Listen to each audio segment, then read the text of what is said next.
Jom kita teruskan untuk soalan yang seterusnya, di mana soalan nombor 8 di sini berkaitan dengan hukum ataupun circle theorem kat sini. Okey, circle theorem di mana kita ada berbagai-bagai angle, berbagai-bagai hukum di dalam angle di dalam circle, okey, ataupun dalam bulatan. Okey, so we call this thing as circle theorem. Jadi memang ada banyak. Okey, tapi bila keluar saja soalan, okay, dia takkan bagi ikut turutan dia takkan bagi 1, 2 dah, dia takkan bagi macam tu. So dia akan bagi gabungkan ke semua circle theorem di dalam satu soalan. Okey, jadi untuk soalan ni dia cari soalan X. So memang agak susah di sini, tapi tak apa, cikgu cuba tolong satu-satu. Mula-mula sekali korang semua akan nampak kalau ada circle kat sini, cikgu cuba lukis satu persatu. Kan dia kata hujung tu 42 dan di sini kena center. Okey, jadi kalau di sini 42, ada salah satu teorem di mana satu teorem apabila datang daripada arc yang sama, satu pergi ke hujung dan satu lagi pergi ke tengah. Bila pergi ke tengah dia akan double. So kena darat dengan 2. Jadi 42 darat dengan 2 kita akan dapat 84 degree. So di sini 84 degree dah settle. Okey, boleh faham macam mana kita dapat 84 degree. Jadi di sini 84 degree. Jadi di sini pula berapa? Jadi ni adalah satu garis lurus. Jadi 180 tolakkanlah dengan 84. Tolak dengan 84 kita dapat 96 di sini. Kenapa? Sebab 84 campur 96 dia adalah garis lurus, mestilah 180. Okey, kita dah dapat sini 96. Lebih kurang sama kaedah dia, di mana kalaulah benda tu berada di center, dia akan double. Jadi ini adalah salah satu circle yang di mana kita kena imagine yang line tu tak ada, tapi kita imagine kita buat-buat bagi ada. Kita buat-buat bagi ada. Kenapa buat-buat bagi ada? Sebab kita nak applykan satu teorem di mana teorem tu adalah dalam bahasa Inggeris kita sebut sebagai cyclic quadrilateral, di mana ada 4 sisi poligon di dalam circle. Kita tahu bahawa di sini adalah 96 degree. Anggaplah kalau ada satu lagi line di sini. Bila satu lagi line di sini, kita boleh membentuk satu cyclic quadrilateral. Okey, cyclic quadrilateral. Adik-adik boleh tengok balik nota ni dalam bab tingkatan 3. Cikgu tak silap. Kalau cikgu tak silap dalam bab tingkatan 3. So bila cyclic quadrilateral, pertama sekali bila yang pergi ke tengah double, jadi bila pergi ke sini dia separuh baliklah. Bila separuh balik, 96 bahagi dengan 2. 96 bahagi dengan 2 kita akan dapat berapa? Kita akan dapat 48. Jadi di sini 48. Dan dalam cyclic quadrilateral, yang angle bertentangan adalah jumlah daripada 180. Jadi di sini nilai X yang kita nak bermaksud X campur 48 degree sama dengan 180 degree. Jadi nilai X berapa? 180 tolak dengan 48. Itu kaedah dia. Jadi 180 tolak dengan 48, berapa nilai dia? Kita akan dapat 132. Jadi itu adalah jawapan untuk kita dapat soalan C di sini. Okey. Jom kita teruskan untuk soalan yang seterusnya, soalan C di sini, soalan nombor 9 di sini. Untuk soalan nombor 9 tetap masih lagi di dalam hukum circle theorem. Jadi kita kena tengok satu-satu. The diagram show the diagram phi EFG is a tangent. Di mana di sini kita ada tangent theorem lah. Okey, dalam bahasa cikgu kita sebut ada tangent, di mana satu tangent tu bertemu dengan circle. Dan di sini juga nampak ada triangle. Dia kata to the circle FHK and at F. Okay, FKL is a straight line. Okay, tak menjadi masalah. So cari angle LFG. Pastikan dulu LFG tu kat mana? LFG di sini. Okay, di situ. Alright, so okay, sorry. Minta maaf. Bukan yang dia nak minta LFG, silap. Dia kata diberi. Silap. LFG tu diberi sama dengan 62 degree. Cari nilai M kat tengah tu. So di sini adalah salah satu teorem di mana teorem tu apabila ada tangent dan ada triangle bertemu kat sini, contoh, okey. Kalau di sini nilai dia A, di sini juga A. Kalau di sini B, di sini B. Kalau bahasa Inggeris kita sebut sebagai alternate segment theorem. Jadinya kalau di sini 62, di sini akan jadi 62 degree. Nampak ada isosceles triangle, di sini juga 62 degree. Jadi kita boleh tahu angle di tengah-tengah ni macam mana. 180 tolak 62 tolak 62. Okey. Jadi 62 tambah darab dengan 2, 180 tolak dengan answer, kita dapat 56. Jadi yang tengah-tengah kecil ni 56 degree. Macam mana pula yang sebelah kiri ni? Macam cikgu cakap, kena tengok alternate segment theorem. Kalau di sini 156 degree, berapa yang bakinya kat sini? Ingat 180 degree tolak dengan 156. Sebab apa? Dia adalah straight line di situ. Kita akan dapat 24 degree di sini. Kalau 24 degree di sini juga 24 degree. Sebab apa? Merujuk kepada satu teorem di mana bertemu dengan tangent dengan triangle di sini. So kita nampak sejumlah angle ni dan semua ni dalam satu straight line. Jadi 24 campur 56 campur M campur 62 mestilah sama dengan 180 degree. Kita tambahlah, pindah semua ke kanan. M sama dengan 180, tolak 62, tolak 56, tolak 24. Dapatlah nilai M kita. Okey, 180 tolak dengan 62, tolak dengan 56, tolakkan dengan 24. Dapat berapa? 38 degree. Itu jawapan kita. Jom kita teruskan untuk soalan yang seterusnya. Okay. Nombor 10, diagram 6 show 3 quadrant.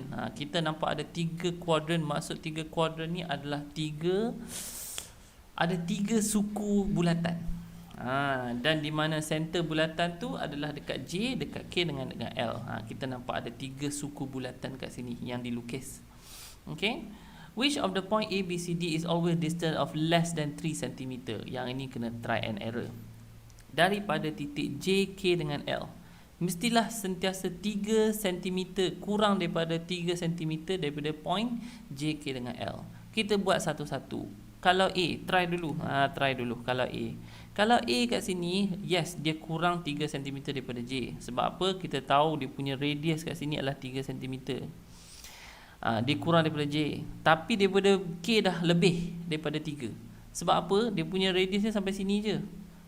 Jadi dia dah lebih, dia dah keluar daripada bulatan K kat sini. Jadi A salah. Cuba D. D dah jauh daripada J. Kalau D dah jauh daripada J, sebab apa? Dia dah terkeluar daripada J kat sini.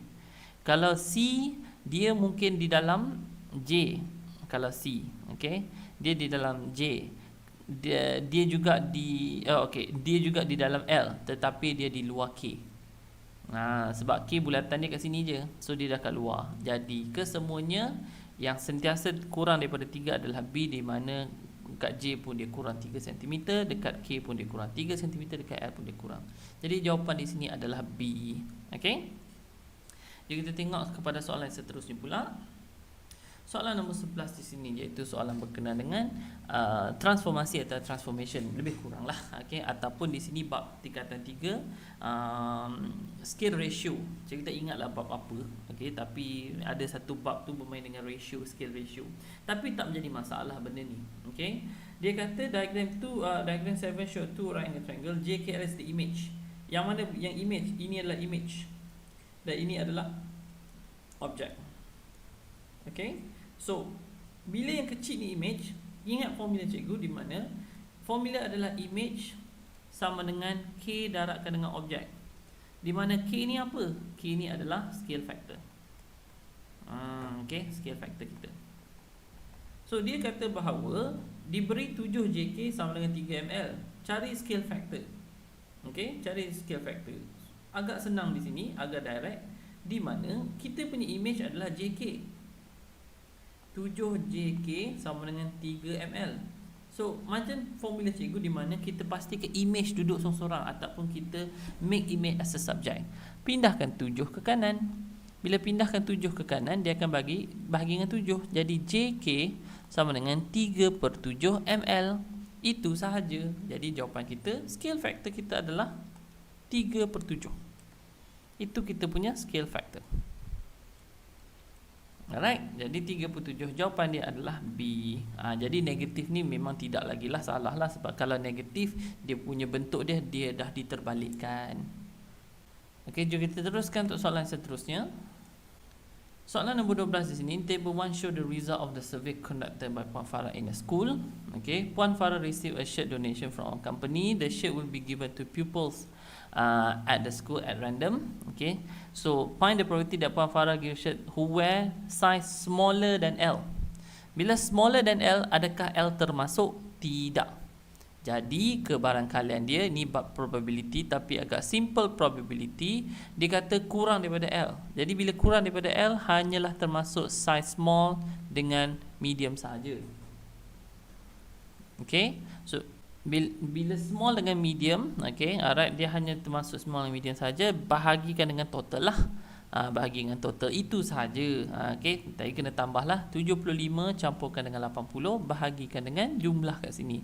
75 campur 80 campur 63 campur 32. Kena berhati-hati tekan kalkulator di sini. So 75 campur dengan 80 berapa? So dia akan jadi 155.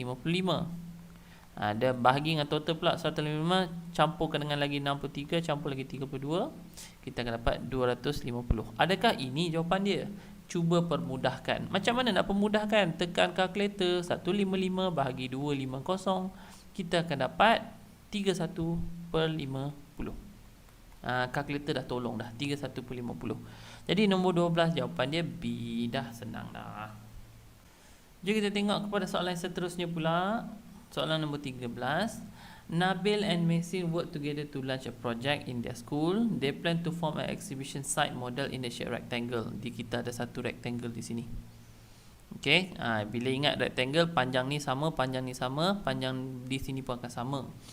Dia orang perlukan 280/6K rope to form a model perimeter. Maksud perimeter tu apa?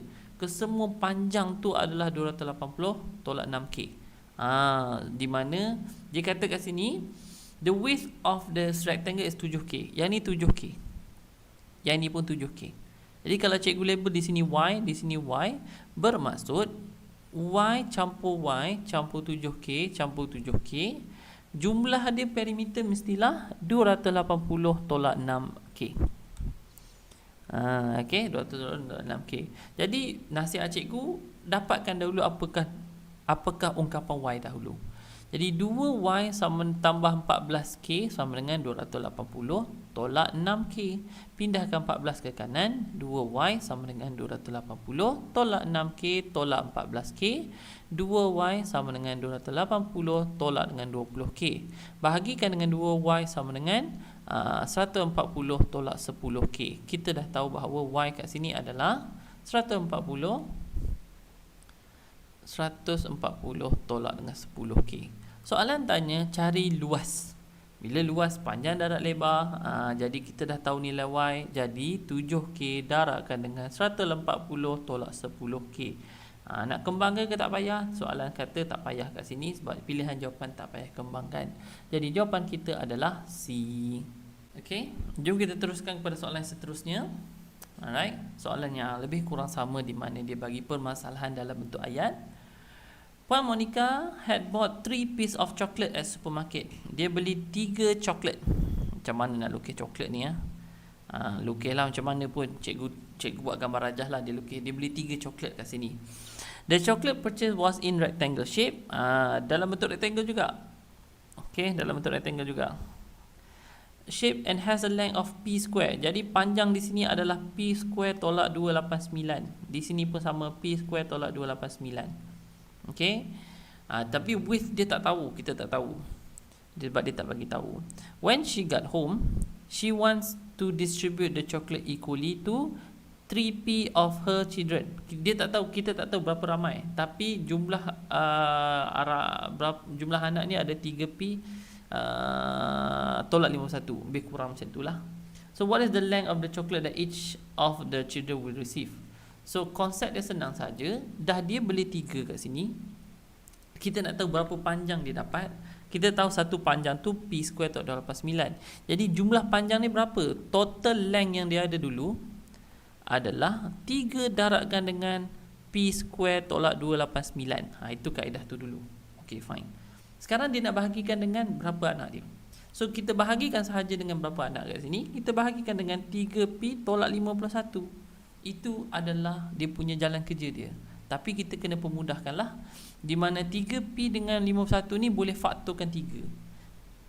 Bila faktorkan 3 dia akan jadi 3P square tolak 289. Di mana di sini akan jadi 3 kurungan P tolak dengan 51 bahagi dengan 3. 51 bahagi 3 berapa? Dapat 17. Bila dapat 17 kat sini, kita boleh potong 3 dengan 3 kat sini. Bila potong, apa yang kita dapat seterusnya? Kita dapat P square tolak 289 over P tolak 17. Tapi kita nampak di atas ni, kedua-duanya adalah perfect square. P square adalah perfect square, 289 pun perfect square. Jadi kita boleh faktorkan dia menjadi special factorization, menjadi P tambah 17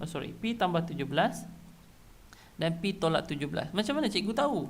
Sebab bila dua-dua perfect square, kita boleh faktorkan macam ni. Macam mana cikgu tahu 289 tu 17 square? Ini kena hafal. Memang kena hafal. Okay. Jadi P tolak 17 kita boleh potong dan potong. Jawapan akhir kita adalah P campur 17. Sebab itu jawapan kita adalah D di sini. Okay. Kita tengok kepada soalan yang seterusnya. Jadi jom kita tengok kepada soalan yang seterusnya.